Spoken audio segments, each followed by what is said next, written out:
Gracias por escuchar nuestros audios y podcast en RTVE Play Radio y en nuestra aplicación móvil de RNE.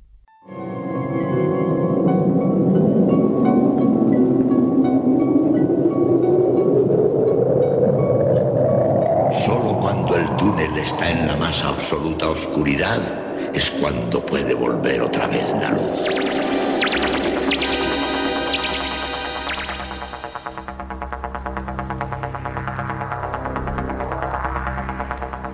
Estás entrando en el espacio en blanco. Una puerta a nuevas dimensiones de la existencia. Una nueva perspectiva sobre la realidad. Espacio en blanco.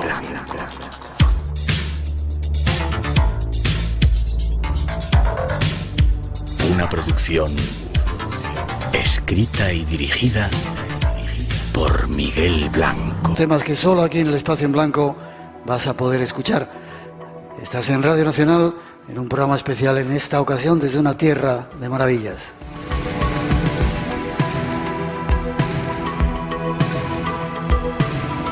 Estamos en Castilla y León, Zamora, y desde el flamante Teatro Ramos Carrión ya estamos listos para comenzar. Y os pido a toda la gente que habéis venido desde diferentes partes que se sienta la fuerza de esta tierra con un aplauso.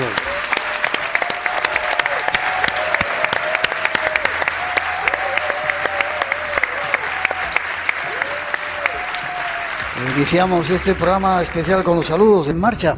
Y antes de comenzar el programa, quiero saludar y dar las gracias a parte de los responsables de que estemos aquí.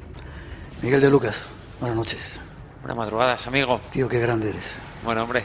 Cada vez que te conozco más ganas tengo de estar contigo. Bueno, cosas más bonitas me dices, así para empezar, ¿eh? Me voy a poner rojo como... Te doy las gracias por haber organizado esto, Ahora Ilusión, un congreso que has traído a un montón de personajes y personalidades en este tiempo duro que estamos viviendo, quizá para eso, ¿no? Para que se encienda la ilusión, que es la manera de poder salir adelante. Creo que en Zamora tenemos que ser el epicentro de la ilusión a partir de ahora, tenemos que hacer un ejercicio de reflexión y a partir de este momento intentar, cada uno a su manera, ser un poquito más felices y eso se consigue con la ilusión. Sí, señor. Déjame que salude a otro de los responsables, Jesús María Prada Saavedra. Buenas noches. Muy buenas, Miguel. ¿Cómo estás? Bien, encantado de recibirte aquí en Zamora. Eres diputado de Cultura y Turismo de la Diputación Provincial de Zamora y uno un poco de los responsables de que esto se esté haciendo. Sí, a Miguel de Lucas es difícil decirle que no. Me vino a ver, me presentó el proyecto y desde la Diputación pues apostamos de manera decidida por celebrar este congreso que hemos celebrado hoy en Zamora. Que haya muchos, ojalá haya muchos. Es el primero de muchos, sin duda. Sí, señor. Y qué bien que os deis cuenta que todo esto es cultura y que aunque no llegue a a mucha gente, poco a poco se va sembrando. Yo siempre dije, Miguel, que el primer congreso era el más duro, el más difícil de organizar. Ya verás el próximo. Ha salido magníficamente bien, así que no quiero pensar en el segundo, ¿no? Además, teneros aquí es un lujo para la provincia de Zamora y agradeceros también el esfuerzo de trasladar, que con esto de la pandemia sé que hacéis pocas salidas, pues acercaros a Zamora. Es un placer. Luego te voy a tener para que me cuentes algunos lugares de Zamora. Os pido un aplauso para estos dos responsables de que estemos aquí. Gracias, Miguel. Gracias, Jesús. Gracias. Y vamos ya con una pequeña introducción de lo que os tenemos preparado, que es mucho y muy interesante, ya veréis. Nos da algunos datos sobre la ciudad.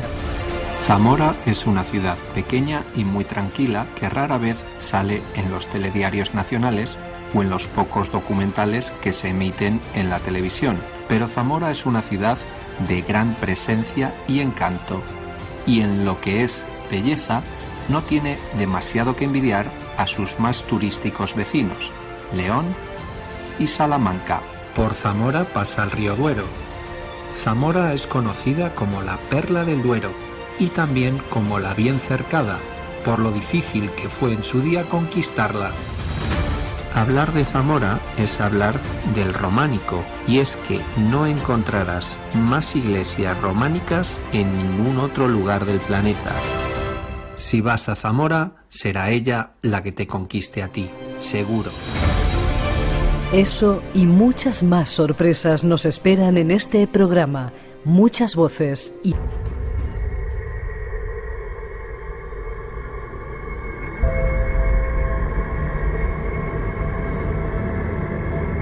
Hoy vamos a realizar un programa diferente. Buscamos, por ahora, ilusión, y van a llegar invitados muy especiales, como la primera invitada que tengo aquí. Déjame que ponga una introducción. Primero la introducción y luego os la presento y la saludamos. Nuestra primera invitada, os pido un aplauso para ella. Muchas gracias. Muy buenas. ¿Qué tal? Encantadísima. Un placer, Irene, de que estés aquí con nosotros. Igualmente. Tenía muchas ganas de conocerte. Pues ya nos conocemos, encantada también. Sí, señor. Miguel de Lucas sigue aquí con nosotros porque nos va a dar algún que otro... Es culpa suya, ¿verdad? Encantadísima, la verdad. Sí. Estoy muy agradecida a Miguel por haberme traído a Zamora, por contagiar ilusión, porque es que lo necesitamos. Sí, es señora. que ese brillo en la mirada es fundamental para cualquier paso que demos en la vida. Os voy a contar algo muy simple que me dijo Alejandro Sanz allá por el año 91, porque yo tenía un libro de firmas de la gente que iba a verme, que fue la Infanta Elena, que fue la selección española de fútbol, de baloncesto, cantantes, actrices, me acuerdo Maribel Verdú, y de repente Alejandro, y todos me escribían en un libro, y Alejandro me escribió: el brillo que hay en tus ojos es lo más bonito que vi en mucho tiempo. Conserva ese brillo como yo lo conservaré en mi corazón. Wow. Y de verdad que aluciné porque dije, es verdad que en plena momento más oscuro de mi vida, de repente pues me encontré con 12 años una niña deportista que iba a ser modelo supuestamente porque era muy alta, de repente sin piernas, sin dedos, y tenía brillo en los ojos. Y cuando he tenido problemas más adelante, como cualquier otra persona, ¿no? Cuando perdí mi cuarto embarazo, cuando me divorcié, pues ha sido muy dramático y no me brillaban los ojos. Ahora te brillan, ¿eh? Claro, ahora me brillan porque en la vida nos tenemos que buscar ese brillo. Si la vida te da motivos para apagar tus ojos, tú le tienes que dar motivos para que te vuelvan a brillar. Entonces hay que mover ficha, hay que tomar decisiones, hay que hacer cosas. Pero para mí fue determinante aquello de Alejandro Sanz, porque dije, es verdad que en pleno desierto emocional tenía ilusión. Tenía ilusión de volver a andar, tenía ilusión de ver a mi madre. Y luego esa ilusión pues se apaga en ciertos momentos, pero ahí está el ser humano para volver a encender esa ilusión. Por eso, Miguel, te doy las gracias en nombre, yo creo, de todo Zamora y de toda la gente que haya disfrutado de este congreso, claro que sí. No, ni mucho menos. Cosa de ellos, ¿verdad? Y cosa de Miguel que venga a poner aquí esa guindita. Déjame que pongamos un poquito de música. Yo quiero ir un poquito más atrás. No tenemos mucho tiempo, pero quiero ir un poquito más atrás. ¿Cómo viviste el hecho del atentado? Sé que lo has contado muchas veces, pero por favor, cuéntanoslo. Fue dramático porque yo no sabía lo que había pasado y me encuentro en la UBI, rodeada de tubos, maquinitas, sin poder moverme, con mucho calor en las piernas, y mi padre una cara dramática. Y yo, mamá, ¿mi madre? Claro, porque vi esa cara y digo, mi madre está muerta. No, está en otro hospital, ha habido una explosión, una alcantarilla, me dijo mi padre, porque no se atrevía a decirme, nos habían puesto una bomba porque mi madre trabajaba en una comisaría de policía. Y fue incertidumbre. ¿Tú sabías que habías perdido las piernas? ¿Te lo dijeron? No tenía ni idea. No tenías ni idea. Encima, en esa época no había psicólogos, que yo luego estudié psicología un poco pues para ayudar a la gente. La comunicación de las noticias es fundamental. A mí nadie me comunicó nada. Fui yo la que una vez fuera de peligro me trasladan a la planta, y ahí ya, en la planta 10ª del Hospital Gómez Ulla, de repente descubro la sábana y veo que ahí falta medio cuerpo. La verdad que eso fue dramático, porque encima yo digo, mis piernas, mi padre se pone a llorar y se va de la habitación, y una vecina me dice, hija, es que os ha pasado esto, imaginaos, o sea, esto hoy en día es impensable. Ahora hemos pasado al extremo opuesto de pobrecitos que entre algodones, que no vean, que no se enteren, que no sufran, ni una cosa ni otra. O sea, la comunicación de las noticias es fundamental, cómo se dicen las cosas, pero la realidad es la realidad, y a veces necesitamos que no nos pongan paños calientes y ver las cosas como son. Supongo, Irene, que llegaría un proceso duro de readaptarse, ¿no? De adaptarse a esa historia. Luego te voy a pedir lo del perdón, pero déjalo por un poquito más adelante. ¿Cómo fue el proceso? Pues te voy a decir que lo que más me ayudó fue la gente amputada. Yo por eso no me canso ¿La gente amputada? Sí. No me canso de ir a hospitales, y la gente, por ejemplo, pues alguien que el metro, un tren, un accidente, la moto, y yo voy ahí, les enseño mis prótesis, porque eso fue lo que a mí me cambió la vida. Yo pensaba que era la única persona en el mundo sin piernas, y de repente venía uno que había tenido un accidente en un metro, en el tren, otro que había tenido una cosechadora, me acuerdo, un chaval de Aluche, de mi barrio, además, que con una trilladora le habían le habían cortado las 2 piernas y venían andando y papá, ha venido en metro.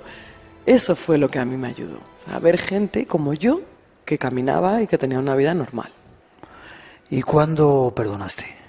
Pues mi madre lo tuvo clarísimo desde el primer momento y dijo, hija, no saben lo que hacen. Y además es que, bueno, no queda otro camino que perdonar, porque... ¿Cómo se perdona eso?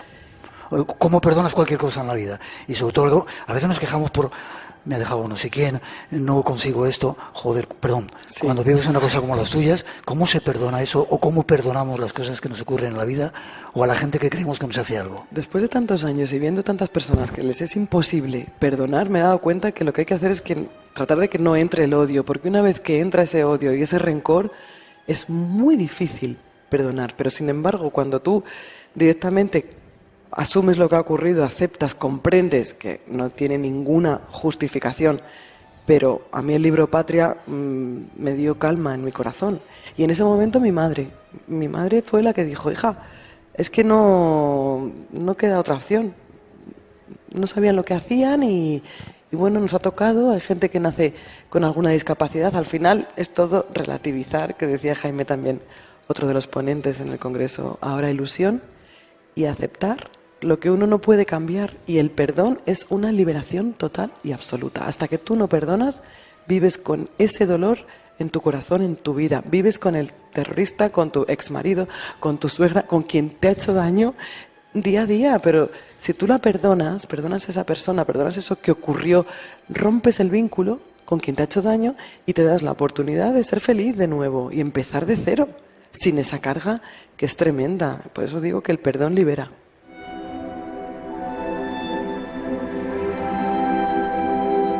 Alguien me decía que tu madre fue una gran maestra, que decía, ¿por qué preocuparte por lo que has perdido y no ocuparte de todo lo que tienes en la vida o que puedes hacer en la vida?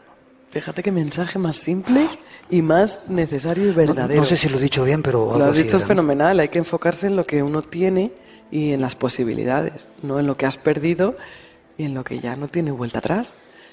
Pero es que hay un amplio abanico de oportunidades de enfocarnos en las fortalezas, en lo que podemos lograr, en ese brillo en los ojos y no en lo que has perdido y en lo que ya no va a volver.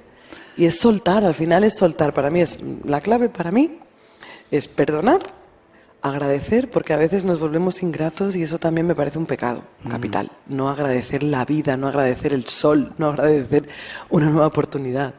Y confiar, porque al final no juzgues, confía, bendice y no te preocupes, confía, de verdad. O sea, es alucinante cómo cambia tu vida cuando sueltas. Yo ahora hablo desde mis 43, que esto con 20 no te lo contaría así. Yeah. Estás en lucha con la vida, con el perfeccionismo, con mejorar, con alcanzar, con las 3 carreras, los máster no sé qué, los viajes. Llega un momento que también decía Emilio Duro, que al final dices, bueno, mira, lo que me quedan son días de vida que los voy a exprimir y a disfrutar, y lamentarse y sufrir no sirve para nada. ¿Tú crees que las cosas que pasan en la vida ocurren por casualidad o tienen algún sentido? Me encanta pensar que todo pasa por alguna razón, con algún motivo y para algo. Incluso lo más dramático que me ha pasado, yo miro al cielo y digo, a ver, ¿y esto qué tengo que aprender ahora? Señor, ¿qué tengo que aprender? Dios, no, pues siempre hay algo. El universo, la vida, nuestra gran maestra nos pone en esa tesitura para que saques tu mejor versión. Te obliga. Hay gente que dice, qué valiente. No, qué valiente no, es que estamos obligados a sacar nuestra mejor versión y esta la sacas a base de retos, desafíos, nuevas situaciones, un viaje, aprender algo diferente, algo nuevo, y la vida es una aventura maravillosa cuando creces y cuando evolucionas. Y si tú no lo haces por motu propio, la vida te pone ahí la zancadilla para que aprendas. O sea que al final, aunque no nos demos cuenta o estemos muy ciegos, todo tiene sentido. Me encanta pensar eso, porque todo tiene un para qué, todo. Yo, incluso fíjate, lo más dramático de mi vida, de lo más dramático que ha sido ese cuarto bebé, que yo estaba convencida de que era una niña, yo siempre había querido tener una hija. Nacía el 4 de junio, que es el cumpleaños de mi madre. Digo, esta es otra mariaje con una luz y una alegría increíble, y de repente, bueno, fue un embarazo ectópico, me quitaron las trompas, Pues resulta que la chica que me ayuda en casa tuvo una niña y ahora es como mi hija. Entonces ahora vamos todos juntos. Hemos venido a Zamora, mis 3 hijos y Alma, que es la niña que siempre quise tener, siempre hay un para qué y el círculo se cierra, de verdad. Tened paciencia porque al final el círculo se cierra. ¿Qué piensan tus hijos? Pues que la vida es... No pasa nada, mamá. Como yo les educo en eso, no pasa nada, nunca pasa nada. Todo tiene solución, menos la muerte. Esa es la única certeza que existe. El resto son oportunidades.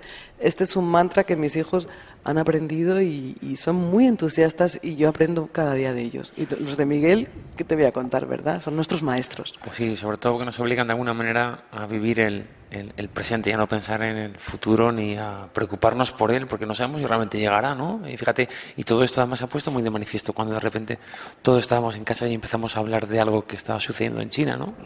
¿Quién sabía que esto iba a llegar, no? ¡Pum! De repente la vida nos paró a todos y ahí fuimos conscientes de lo importante que era disfrutar, ¿no? De los amigos a los que no veíamos, de los vecinos, de todo, ¿verdad? Quiero preguntarte 2 cositas más, Irene. ¿Crees que nos están metiendo miedo para pararnos los pies, para que no vivamos, para que no seamos felices, para que no tengamos ese brillo que tú tienes en los ojos? Me da mucha pena, pero a veces pienso que es así, que dices, no quiero ver ciertas cosas, no me quiero enterar. Es que parece que ponemos el foco, claro, hace más ruido un árbol al caer que toda una selva creciendo. Pero es que esa selva está ahí y lo que tenemos que mirar es eso, que estamos creciendo, armándonos, que estamos evolucionando y el miedo nos paraliza, nos bloquea. Es tan absurdo y me da tanta rabia que hayamos desperdiciado muchas personas estos 2 años. Yo en mi caso me dediqué a escribir, a seguir haciendo mi vida con precaución, pero hay mucha gente que sigue bloqueada y de verdad no lo entiendo. O sea, creo que sí, hemos vivido algo histórico, una pandemia, pero con los protocolos y sin salirnos de la ley hay que seguir avanzando, creciendo y el miedo no nos beneficia en absoluto. Es el peor aliado. Lo bueno es que el amor lo vence, porque son 2 fuerzas contrapuestas. Entonces yo siempre intento contagiarme de amor, transmitir amor, y eso sí que te empodera frente al miedo que te debilita. ¿Qué sentiste cuando te pusieron las prótesis y volviste a caminar? Bueno, mi madre siempre dice, hija, yo aluciné contigo porque eran 2 palos de titanio y tu mamá, mira qué piernas más bonitas. Es que es verdad, claro, son hombre. preciosas. Y mi madre, bueno, son 2 palos ahí de titanio. Yo creo que eso es la vida, ilusionarse con 2 palos, 2 tubos de titanio, pero que podía volver a andar. Imagínate lo que era eso, un regalo.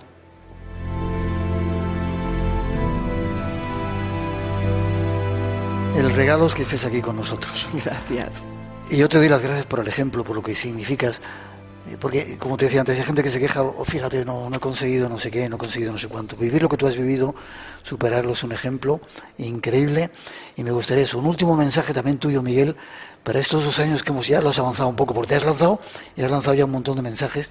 Estos 2 años que nos han metido, que han intentado restarnos y quitarnos de nuestra vida. ¿Qué podemos aprender de ello? O cómo, ya lo has dicho de alguna manera, cómo podemos seguir adelante con ilusión. Con ilusión, priorizando lo que realmente tenemos que priorizar, que son los abrazos y los besos, que nos prohíban eso, es que no hay derecho, no hay derecho a que nos prohíban la fuente de serotonina, oxitocina y de alegría que son las personas.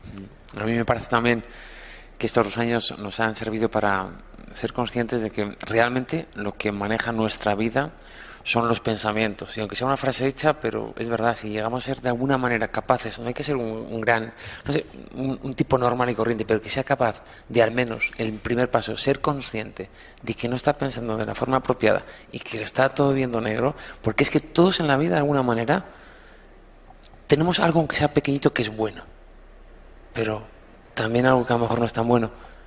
Damos la oportunidad de poner nuestro foco en eso bueno. Efectivamente. Aunque yo creo que sería muy bonito. ¿O no, Miguel? Mira cómo me he quedado. Hay que poner el foco en las cosas maravillosas de la vida, que son la mayoría. Así que... Como estos 2 personajes. Y como tú. Un aplauso para ellos, por favor. Muchas gracias. No te vayas todavía, Irene. forma de contacto contigo. Tienes un montón de libros por ahí, hemos nombrado algunos. A ver, uno que...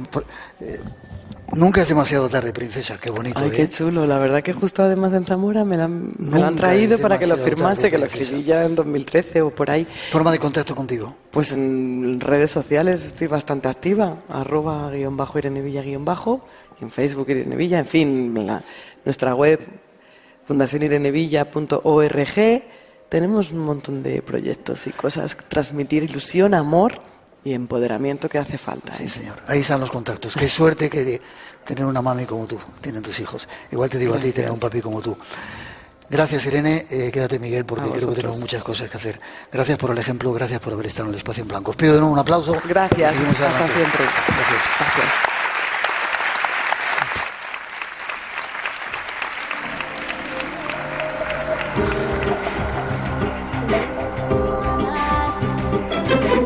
Radio Nacional de España, la que quieres. El Mar Menor es una de las lagunas saladas más grandes de Europa y una joya de la naturaleza por su fauna, su flora y su biodiversidad. Futuro abierto. Este ecosistema único está en grave peligro de desaparición por las consecuencias del cambio de modelo de agricultura en la zona y la falta de protección efectiva de la laguna. Futuro abierto, con Tato Puerto. Esta semana en Futuro Abierto hablamos del Mar Menor. Los lunes a las 2 de la madrugada, la 1 en Canarias. Y recuerda, Entre dos luces, de martes a viernes a las 3 de la madrugada. RTV, la que quieres. ¿Buscas respuestas a nuestras mismas preguntas? Estás en el sitio indicado. Estás en Espacio en Blanco, con Miguel Blanco. El domingo a las 2 de la madrugada, en Radio Nacional. Vamos a contaros historias de Zamora esta noche. Va a haber no solamente misterio, sino mucho más. Tenemos invitados especiales. Tras esa introducción volvemos a saludar a uno de los que ya está con nosotros. En la bruma. Una campana retumba en el fondo del lago de Sanabria. Allí descansa Valverde de Lucerna, un pueblo que comenzó siendo leyenda y que se convirtió en el protagonista de una novela profética escrita por Miguel de Unamuno. Aquí había un pueblo que se llamaba Valverde de Lucerna. El mendigo dicen que era Jesucristo. Ellos también tenían allí lo que es la historia del pueblo sumergido. Reventó y llevó el pueblo de aquí de arriba del lago. Algo espantoso. Desde tiempos ancestrales, en lo más profundo del bosque, una batalla se libra. El ser humano y el espíritu del monte se retan en un escenario donde la realidad y la imaginación no se distinguen. El fantasma de la montaña acecha. El lobo espera su momento. Y ver la mirada del lobo es de las cosas que más impresiona. Una grima que siente el cuerpo. Te arrepía el cuerpo y te pone los pelos de punta. Las almas del lago, el espíritu del bosque y muchos más serán ahora nuestros objetivos. ¿Has visto alguna vez un lobo? Sí, he visto alguna vez un lobo. ¿Y es tan tremendo como dicen? Sí, impacta verlo. O, aunque sea de lejos, impacta. Esa mirada, esos ojos, sí, te marcan. Jesús María Prada Saavedra vuelve de nuevo con nosotros, diputado, como habíamos dicho, de Cultura y Turismo de la Diputación Provincial de Zamora. ¿Sabes lo que me llama la atención de Zamora? Yo hacía como 20 años que no pasaba por aquí. He viajado por montones de lugares de España. Qué poco conocida es Zamora, o qué poco se oye, como decíamos en esa introducción, sale en los telediarios, en las informaciones. Nos parece un sitio muy turístico y, sin embargo, es la leche. ¿Por qué? Bueno, yo creo que todas las provincias de esa mal llamada España vaciada sufrimos eso, ¿no? Y también en Castilla y León. Yo creo que cada vez tenemos más turismo, es decir, quizás la pandemia nos ha roto en una senda muy ascendente que teníamos en el año 2019, pero que bueno, estamos trabajando para recuperarla, ¿no? Y volver a esas cifras importantes de turistas, sobre todo muchos de ellos madrileños. El 30% de los visitantes de la provincia son de Madrid. Y ahora con ese tren que nos han puesto en una hora, ¿te pones de Madrid aquí? Claro, seguramente habréis venido en él, es decir, a una hora desde Chamartín estás aquí en Zamora y a una hora y media estás en Sanabria, en el pleno centro, a escasos 6 kilómetros del lago de Sanabria, ¿no? Eso es una oportunidad que todos los zamoranos tenemos que aprovechar y que las instituciones también tenemos que poner en valor y saber venderlas. Sí, señor.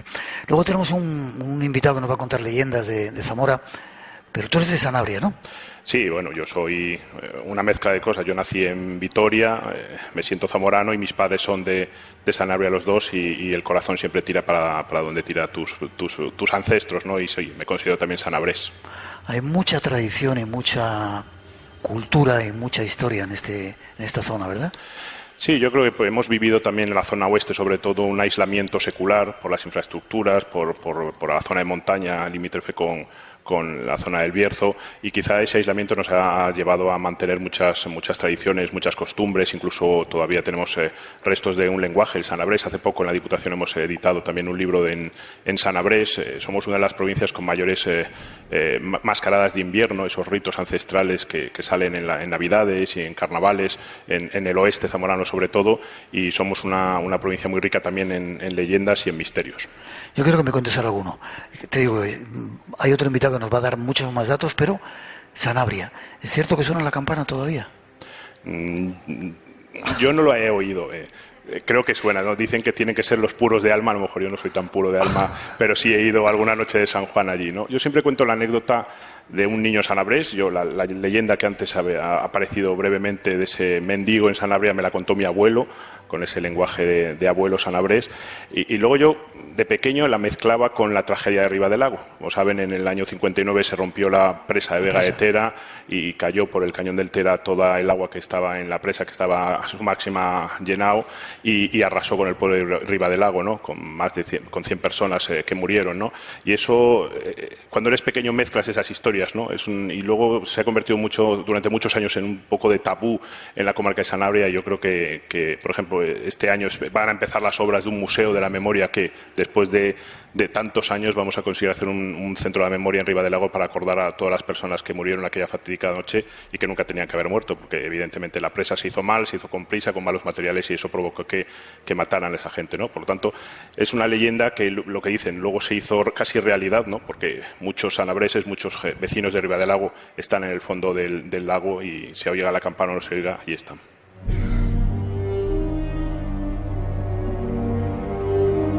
¿Te ha pasado alguna vez alguna cosa extraña cuando vas por las carreteras de acá para allá? Yo voy a llevarte un poco a mi terreno, luego me dices que quiero que me cuentes lugares que tenemos que visitar y conocer, la gente que no hemos estado en Zamora. Piénsalo bien, ¿eh? Que a todo el mundo que le rascas un poco dice, sí, pues me pasó, mi abuela... Pasar así no, sensaciones extrañas, además esto está comprobado, ¿no? Hay en la comarca de Sanabria también un santuario, se llama el Santuario de la Alcobilla, en Rábano de Sanabria, que pertenece al Ayuntamiento de San Justo, y es un santuario rodeado de castaños milenarios. Aprovecho para que todos lo vayan a visitar, y hay una cuesta, hay una carretera en la que hay una pendiente así, y si dejas el coche en Puente Muerto, en vez de bajar, sube. Es decir... Y si echas agua, en vez de bajar, sube. Es decir, es una cosa bastante extraña, ¿no? Supongo que cosas del misterio, ¿no? Y luego siempre lo he contado desde que soy diputado de turismo hace 2 años. Hay un lugar para mí mágico, que estás allí, te sientes cosas inexplicables, ¿Cuál? espirituales, que es la iglesia de Santa Marta de Tera. Es decir, todos seguramente tendréis en la imagen ese apóstol peregrino, que es una de las primeras tallas del apóstol Santiago que existen. Es una iglesia románica en la localidad de Santa Marta de Tera, que, bueno, evidentemente seguramente tiene restos romanos y de celtas y de antepasados.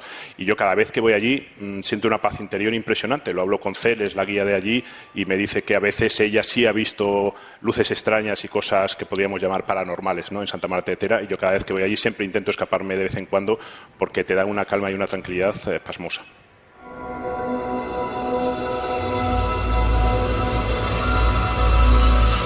Dime ahora lugares que tengamos que visitar. Es complicado siempre para los que tenemos la responsabilidad de vender la provincia elegir, ¿no? Tenemos muchos pueblos, es decir, somos una provincia con un problema de despoblación, pero tenemos muchos pequeños pueblos, muchos llenos de magia, llenos de patrimonio, llenos de naturaleza, ¿no? La zona de los Arribes del Duero, que es la frontera con Portugal, la vecina y los hermanos portugueses, es un espectáculo de la naturaleza, como pasa el Duero haciendo frontera con Portugal en unos cañones impresionantes. Qué sitio tan increíble, sí lo recuerdo. Es increíble, claro. con Fermoselle, también la Villa del Vino, que cierra la provincia por ese lado, ¿no? Luego también tenemos la comarca de Sanabria con el lago, con las decenas de lagunas que hay en la alta montaña. Y tenemos sobre todo, lo habéis citado también, el lobo. Se está convirtiendo muchas veces en un problema para nuestros ganaderos, pero también en un recurso turístico importante en la Sierra de la Culebra. Zamora es una de las provincias con mayor población de lobos, ¿no? Y tenemos que aprovecharlo también como caladero de turistas, como sector turístico importante, ¿no? En la Sierra de la Culebra, si te despistas, te puedes encontrar con más animales que en el Zoo de Madrid. ¿Sí?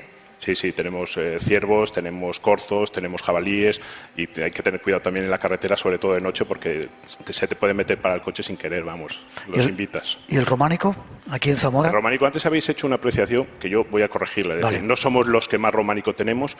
Palencia también tiene mucho. Claro, ¿no? pero nosotros somos los que más concentración urbana, porque esas 23 iglesias que tenemos las tenemos en la ciudad de Zamora. Es decir, en Palencia hay mucho románico, pero tienes que ir de un pueblo a otro, por toda la montaña para recorrer las iglesias, ¿no?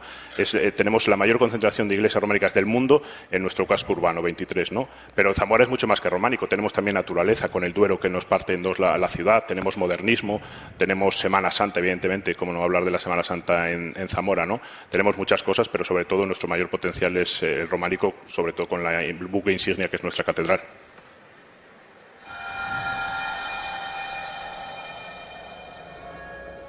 Aprovecha que estás en Radio Nacional para invitar a toda la gente que nos escucha a que venga a Zamora.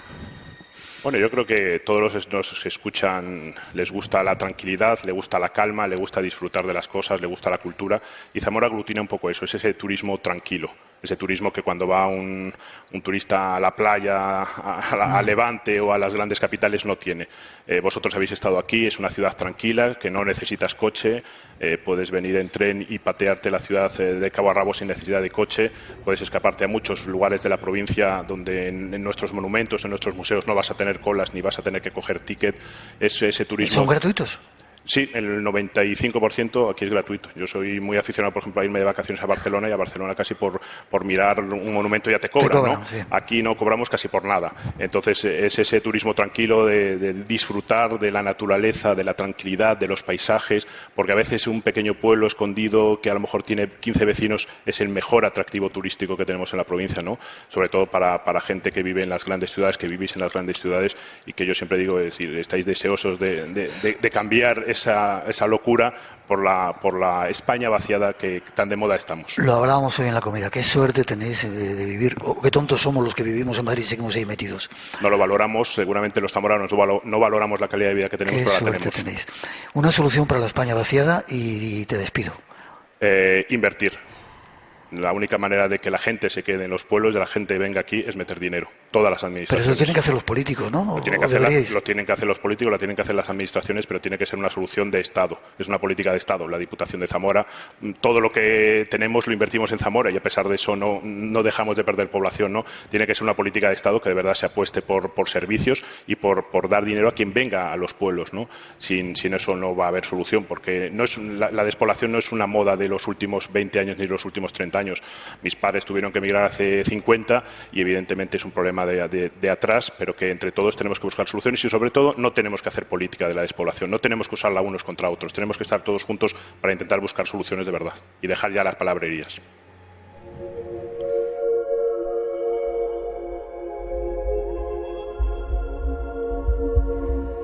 Qué bonito eso que has dicho, dejar las palabrerías. Ojalá los políticos se den cuenta del poder que tienen para poder cambiar las cosas, valga la redundancia, y no utilizaron esas peleas que estamos viendo constantemente. Jesús María Prada Saavedra, os pido un aplauso por él, gracias por haber estado aquí. Gracias a vosotros por venir y por enseñar Zamora. Gracias. Un placer, y me da mucha envidia que estéis aquí, espero volver a verte más veces. Gracias. Gracias.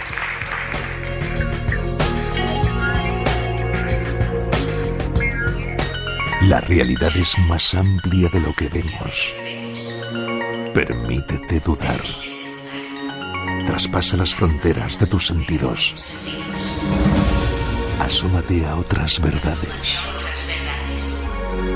Estás en el sitio correcto. Espacio en Blanco con Miguel Blanco. El sonido del misterio. La voz del misterio. En Radio Nacional. Hay más voces del misterio que se unen a nuestro programa. Un compañero. ¿Te gusta Zamora, eh? Zamora es muy bonita, además Zamora ya no es la primera vez que vengo, es un lugar fantástico, maravilloso y sobre todo me gustan pues 3 cosas: la cultura, la comida y la gente de Zamora. Pido un aplauso a Juan Gómez, nuestro compañero,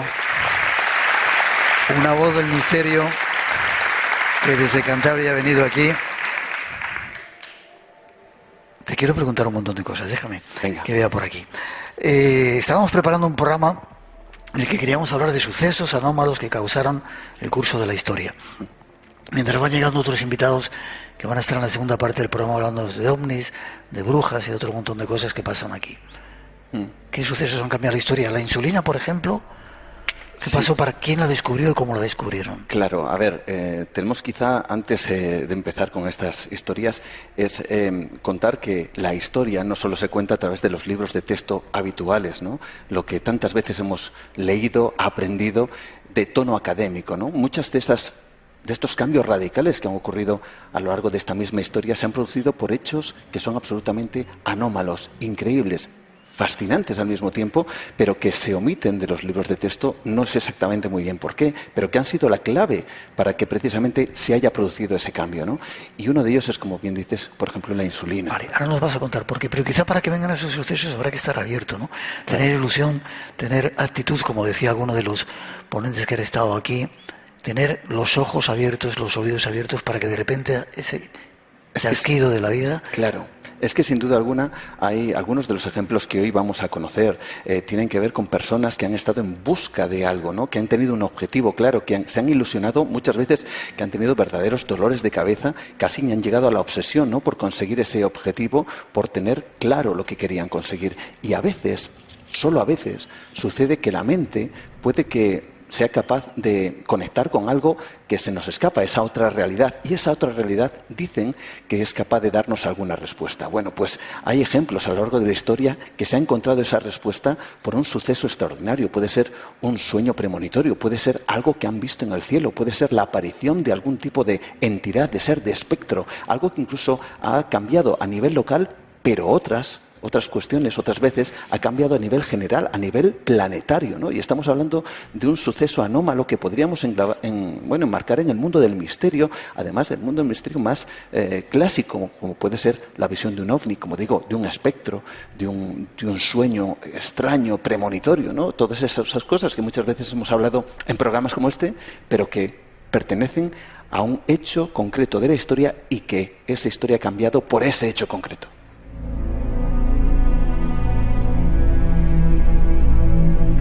Déjame que pregunte al público que tenemos aquí. ¿Estáis a gusto? ¿No tenéis frío? ¿Está bien? Vale. Cuéntame, la insulina, ¿se descubrió por un sueño premonitorio? Sí, esto es una cadena en donde hablamos en el año 1921, vamos a poner el contexto, un hombre, Sir Frederick Grant, este hombre, estaba totalmente obsesionado por encontrar la forma de poder curar la diabetes, ¿no? Poder dar una solución a todas aquellas personas que tenían ese problema, ¿no? Había investigado durante mucho tiempo, había trabajado incluso dentro de un laboratorio en Toronto exactamente, y él incluso había creado, fíjate, algo tan increíble como inyectar extractos de páncreas, porque él sabía que en el páncreas se producía una sustancia, no sabía cuál era, no podían aislarla, pero sabía que algo había que era lo que evitaba que la gente tuviera problemas con el azúcar. Incluso, como digo, inyectaba en los pacientes extractos de páncreas, ¿no? Lo que pasa es que eso no conseguía curar esa situación, hasta que en una ocasión, este hombre, con esa obsesión, como digo, tiene un sueño en donde él ve una serie de cosas que a nivel médico sería complejo de explicar, pero en donde consigue aislar con una metodología muy concreta, médica, ese elemento que era tan esquivo para él. Pide ayuda, en este caso a un hombre llamado John McLeod, que era profesor de fisiología, en este caso en la Universidad de Toronto, y consigue, junto con un estudiante, un ayudante llamado Charles Best, utilizar el mismo método que él había soñado con perros. Utiliza diferentes perros en donde les provoca una diabetes y luego con ese método que él ha soñado, ha tenido en esa percepción extraña, consigue aislar una sustancia. Él no sabe si es exactamente la insulina, ya le llamaba insulina porque era el nombre que él le había proporcionado antes de conocer que realmente estaba ahí. Bueno, pues consigue extraer esa insulina, se la revierte el fenómeno, en este caso la diabetes, a esos mismos perros, y prácticamente a los pocos segundos consiguen superar ese momento en donde había una hipoglucemia en este caso, ¿no? Por lo tanto, este hombre fue capaz de conseguir algo que ha salvado millones y millones de vidas a través de un sueño. A través de un sueño. Pero fíjate, no solo eso, en el año 1923 le dan el premio Nobel por conseguir a través de un sueño algo que ha salvado millones de vidas. Por cierto que se enfadó bastante porque tuvo que compartir el premio Nobel con John McLeod, este profesor de fisiología, y él no estaba muy conforme porque había tenido de ayudante, recordamos, a este Charles Best, que había sido el que realmente también le había estado ayudando en esa investigación y con el cual había compartido ese sueño. Finalmente, en ese premio Nobel 1923, lo que decide es compartir el premio con Charles Best, su ayudante, en vez de con John McLeod. Espacio en Blanco, en el Teatro Ramos Carrión de Zamora, con Miguel Blanco. Y con Juan Gómez en esta parte del programa, esperando que lleguen nuevas voces para contarnos historias de Zamora, donde estamos. Yo no sé cuál, el misterioso pastor, o el que tú quieras. Bueno, hay un caso realmente extraordinario que tiene que ver con toda una nación, ¿no? Podemos hablar de España, pero fíjate, en esta ocasión podemos hablar de el ovni que cambió Escocia. Un ovni que cambió Escocia. Fíjate, vamos a remontarnos al año 812, nada más y nada menos. El rey de Escocia, un tal Angus II, este hombre va a luchar contra los anglos o los ingleses, ¿no? Todos sabemos más o menos la rivalidad, ¿no? Hemos visto esas películas, William Wallace, Braveheart, luchando contra los ingleses. Bueno, pues este hombre resulta, por eso un poco lo de la ilusión, lo de conseguir o intentar descubrir un objetivo, y a veces ese objetivo se consigue por causas realmente extraordinarias, ¿no? En esta ocasión, Angus, en inferioridad numérica, lucha contra los ingleses, sabe que va a perder, los tiene, prácticamente es una lucha abocada al fracaso, pero en ese momento ve algo extraño en el cielo, ve una especie de cruz, una señal que él interpreta como una luz divina, una luz que tiene que ver como una señal, en este caso, que él interpreta que es de San Andrés. Es una cruz en el cielo, brillante, poderosa, y lo que interpreta es que Dios está con su ejército, y todo lo que antes había sido pesadumbre y todo lo que había sido falta de esa ilusión, de repente esa luz le dio no solo a él, sino a todo su ejército en inferioridad de condiciones, la fuerza para poder luchar contra los ingleses. Y ganaron la batalla. Y no fue tanto el hecho de ganar la batalla, sino lo que ocurrió después, porque esa cruz de San Andrés, esa luz que vio en el cielo, se decidió tiempo más tarde que formara parte de la bandera de Escocia. No sé si recordamos todos que la bandera de Escocia es un fondo azul con una cruz blanca en medio. Eso es la cruz de San Andrés que Angus II vio en ese año, en el 812, en el cielo, y que le permitió ganar a los ingleses. Bueno, pues lo que representa ahora mismo una bandera, y esa bandera representa a todo un país, es nada más y nada menos que una visión de un ovni.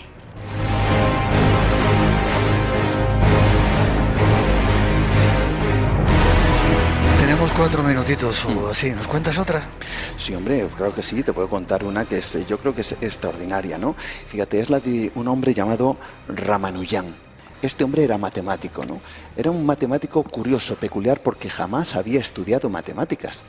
Sin embargo, consiguió a lo largo de su vida haber provocado toda una convulsión en el mundo matemático que a día de hoy se recuerda. Es decir, ahora mismo hay unos 3.900 teoremas que este hombre propuso a la comunidad científica matemática y que a día de hoy son todo un hito. Lo que pasa es que este hombre jamás estudió de manera académica las matemáticas. ¿Cómo lo aprendió? ¿Cómo lo aprendía? Claro, ahí está. Este hombre, fíjate, a los 8 años ya tenía ciertas capacidades, tenía evidentemente una pasión por las matemáticas, pero había exprimido a los 8 años, para que te hagas una idea, todos los conocimientos de 2 estudiantes universitarios que había tenido en su propia casa. Los estudiantes universitarios de matemáticas ya no sabían qué enseñarle. había adquirido todos esos conocimientos de manera autodidacta aparentemente. Tiempo más tarde, a los 16 años, consiguió hitos extraordinarios a tal punto que incluso la propia universidad en Londres llamó la atención todos estos teoremas tan extraños. Incluso se llegó a decir, fíjate, un hombre llamado G.H. Hardy, lo leo textualmente, decía en su momento que los teoremas, me derrotaron por completo. Yo nunca había visto antes nada parecido en absoluto. Ni uno solo de los teoremas podría haberse incluido en el examen de matemáticas más avanzado del mundo. Es decir, en esa época, estamos hablando de principios del siglo XX, no había ni un solo matemático, el más avanzado del mundo, que llegara a los teoremas que este hombre había hecho, ¿no? Claro, ¿de dónde surge? Esa es la gran pregunta.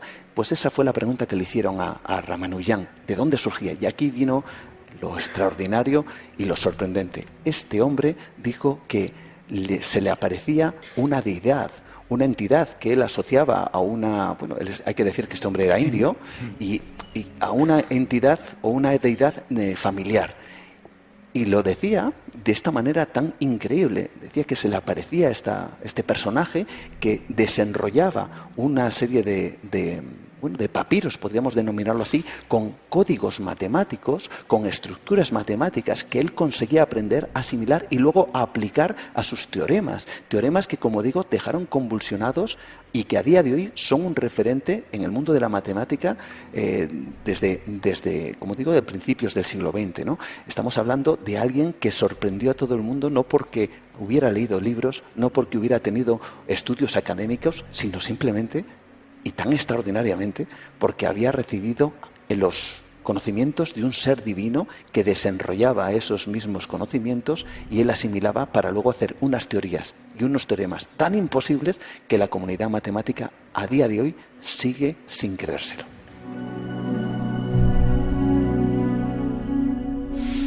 Hay cosas increíbles que suceden en este mundo que simplemente con estar abierto puedes llegar a encontrarlos, ¿verdad? Sin duda alguna. Quizá con ilusión, como está el marco en el que estamos en este congreso, ¿verdad? Por supuesto que sí. Mira, déjame que te cuente una anécdota. 30 segundos. Yo di una conferencia en el marco de un instituto. Yo pensé que no iba a haber nadie porque era una conferencia libre, podía ir cualquier niño. Digo, estos se van a ir con el móvil y no van a aparecer, ¿no? Y sin embargo lo que hicieron fue llenar el auditorium.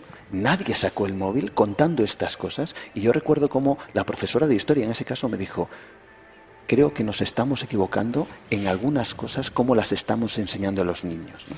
Y eso para mí fue un verdadero impacto en el sentido agradable, evidentemente, pero que nos lleva a pensar que quizá tenemos que abrir esa mente y abrírsela a los más jóvenes para que descubran que existe una realidad mucho más amplia que igual nos está esperando. Con ilusión y con el mundo del misterio. ¿Forma de contacto contigo, Juan? Pues rápidamente a través de las redes sociales, en @nueva_de_radio, también en Facebook, mi nombre Juan Gómez Ruiz, y por supuesto a través de las redes aquí en el Espacio en Blanco, que como siempre estamos ahí a tope. Gracias. Os pido un aplauso para él.